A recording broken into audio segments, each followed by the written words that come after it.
We're getting close to the end of the regular season. Welcome back to another episode of Best in Show. My name is Kasabi from Showzone, and we've had a ton of changes in both the true overall and meta overall squads. Let's take a look here at the true overall squad first. A lot of Legend of the Franchise cards, as you might imagine, but also a few new World Series rewards, some Extreme Program rewards, and so forth. We also have a new collection reward, Jimmy Rollins, the new finest card at shortstop, one of the best true and meta overall scores in the game. Not quite there for true overall, you might have some surprises, but first let's start off with catcher. We have Legend of the Franchise, Pudge Rodriguez. I know everybody's excited to use Jorge Posada. Pudge Rodriguez is your best rated catcher in MLB The Show 22 as of September. At first base, you have the best card rated by true overall in the game. Hank Aaron, Legend of the Franchise, can play just about anywhere on the field. A 108.58. So again, this Hank Aaron card, true overall wise, which is the developer ratings, is better than any of the collection rewards, any of the World Series rewards. You can literally get him for free just in the XP path alone. Also one of our best meta overall cards in the game. We'll go over that in just a bit. Rounding out the infield, we have Legends of the Franchise Joe Morgan, third baseman George Brett still in the lineup, and the new collection reward Jimmy Rollins, who is the second best true overall rated player in the game right now. In the outfield, you have a couple new versions of cards that were high up, but still better versions. We have Mookie Betts, who is the Lightning Reward player. A new free program for Roberto Clemente. His finest card is just a slight touch better than his milestone card. And of course you have Andrew McCutchen, the finest collection reward in center field. All of those cards are above a 105 true overall. On the bench you have a few players that are showing a bit lower than the rest, and the reason for that is we are showing their primary position true overall scores. They are rated higher in other positions. So for example, Brooks Robinson and Sean Green make the list, but they can play other positions.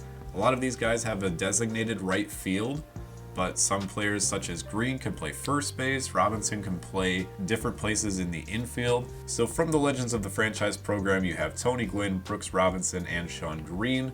The Prime Larry Walker World Series reward is still there, as well as the Jackie Robinson All-Star Game collection at second base. Moving on to the starting rotation, we have a lot of control and kind of like walks per nine, hits per nine finesse pitchers. So the best starter in the game by true overall is Roy Oswalt, and again, the game really favors hits per nine and walks per nine, as well as control for a lot of these metrics. So a lot of control pitchers, not quite the fireballers that you're used to in the meta or like on legend difficulty for World Series games. So again, you have Roy Oswalt, Tom Glavine, Cliff Lee, and then you have a couple other guys who are a little bit more what you'd expect. Johnny Cueto's finest card is the second best true starter in the game, and the new headliner J.R. Richard rounds out the rotation in the 5 spot. In the bullpen, you got a lot of happy Yankees fans. You got Mariano Rivera just announced, and Aroldis Chapman rounding out the top 2 spots, followed closely by Billy Wagner. The lone Takashi card that you'll see in a lot of lineups this year. They've just really been outshadowed by some of these recent drops. With the exception of Takashi series Raleigh Fingers, he is still in the bullpen at a 95.03. A couple familiar faces from last month. You still have Edwin Diaz, Ryan Presley, Ryan Helsley.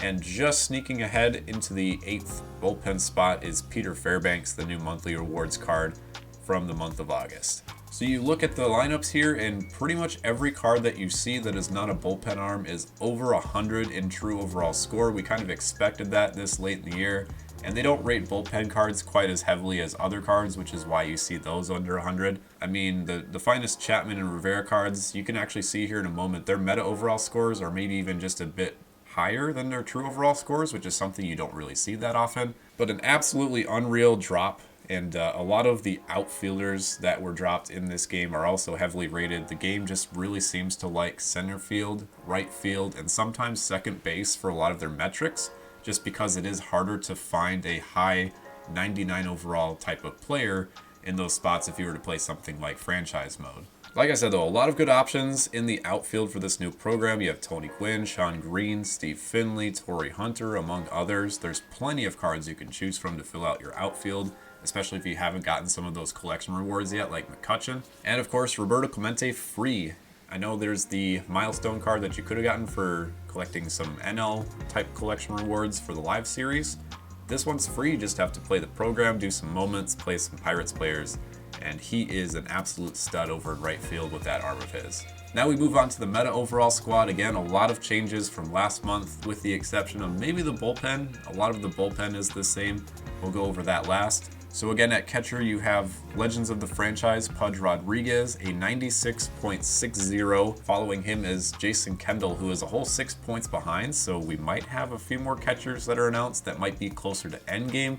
Crossing my fingers personally for Joe Mauer, as he'll probably get something higher than his 96 overall cover athlete card. George Brett, it's been kind of going back and forth between third base and first base. He's back to third with Hank Aaron over there at first base.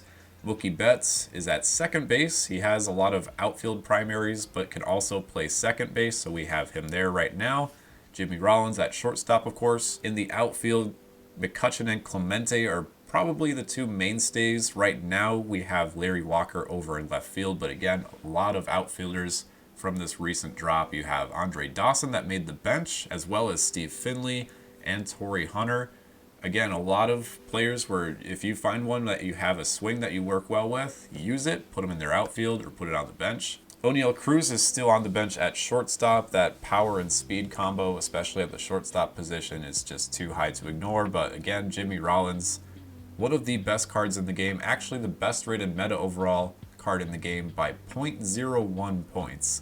Just ahead of Billy Wagner in the bullpen. And again, at catcher, you have Jason Kendall. There are a few other catcher cards that were close, and like I said, we'll probably get a good bounty of catchers here in October, maybe the postseason, something like that. I was actually surprised with some of the starters that are showing here in the rotation. So again, All-Star Game, Corbin Burns is still in there. I figured a lot of the All-Star Game cards this year, especially after having cards like DeGrom last year that were just way too good right away, would kind of fade out. Corbin Burns is still a viable option here in September. You got the Nolan Ryan Chase Pack reward card at the top spot for the meta overall. Johnny Cueto snuck into the second spot. And then you have a few recent releases. Cliff Lee, like I said, really good control. Walks per 9, going to be a great pitcher to kind of dot the strike zone with. And Kerry Wood rounds out the top 5. I know a lot of you have probably got him P5 with the Extreme program, so he's going to be doing even better for you. And going to the bullpen, we have the two new cards, the finest, Mariano Rivera and Aroldis Chapman in the 2 and 3 spots. I mean, if you look at the bullpen here, it's Billy Wagner, Aroldis Chapman, and then it goes way down. Rivera 7 points behind Wagner and Chapman, and then after Rivera, a lot of these guys are about 4 or 5 points behind. Still got Rich Gossage, Ryan Presley, and then some other cards that were around the All-Star break, such as Jorge Lopez, second half Chad Green. The one new pitcher at the bottom of the bullpen now that's new is Alexis Diaz. The Reds monthly awards card just beat out Peter Fairbanks and a couple other guys for that 7th spot. So I know a lot of you are probably thinking this is one of the best content drops we've had in a while. 30 new bosses, as well as a bunch of other cards like the free Clemente card, some World Series rewards, the Extreme program. We're just kind of catching up to speed over the last month or so, and it's going to get even more extreme as we get closer to the postseason. They're kind of alluding to it during the last live stream, the last content stream that San Diego Studio put out. So I expect to see a ton of 99s, maybe not to the extent of this program, at least not for another month. They'll probably have another maybe 2-week program or 2, and then we'll have like a huge postseason program, I would imagine, near the end of October, where we might get some postseason legends for each team, perhaps. In any case, I am really excited. We're going to get closer and closer to that 99 overall mark for the meta overall squads. Right now, as you saw, we have some high 98s, like 98.8 is the best that you'll see in the game right now. I'm itching to see if we find a 99. I don't think based on last year's metrics we've got to 99. We got close. There were a couple like 99.1s based on the metric, but we'll see if we get an exact 99.99 meta overall player here in October. I'm honestly kind of shocked to see Randy Johnson out of the fray for some of our rankings. I know a lot of people have been using him for the summer and fall circuits. Like, we have some guys like AJ Burnett and Cole Hamels, Brett Saberhagen that are showing a bit higher than Randy Johnson now in both true and meta overall. Kind of unbelievable. And I know a lot of people are just going to continue to use those power pitchers as opposed to like the control guys like Cliff Lee. That's totally fine. Whatever works for you. But that'll do it for this episode of Best in Show. We'll see you in a few weeks once we learn a little bit more about the postseason program and what we can expect for content later on into October. For more on our metrics, or if you want to build a team of your own using some of our scores, you can visit our website at showzone.io. And don't forget to subscribe for more content like this. We're going to be introducing a podcast real soon that you'll be able to see replays of on YouTube, as well as tons of other off-season content once we get past October. Thanks again for watching. Signing off for now, this is Kasabi from Showzone.